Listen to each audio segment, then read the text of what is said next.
How to change the default dialer app on your Redmi Note 13 Pro phone with HyperOS 2 and Android 15. Let's get started.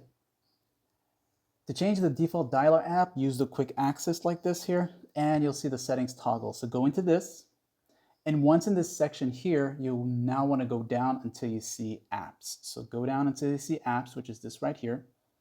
And as you enter it, you'll notice to the top, there is 3 dots right here at the right side, right there. And when you tap on it, you'll see 2 options, and the other one is other settings right here.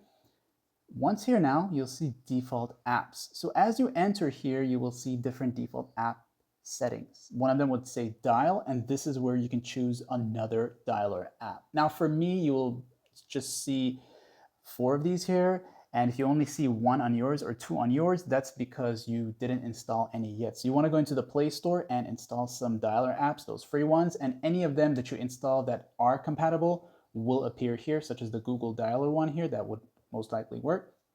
And then once you're done, just go ahead and tap on it and it'll switch to it and you'll be able to use it as your default dialer, like and so.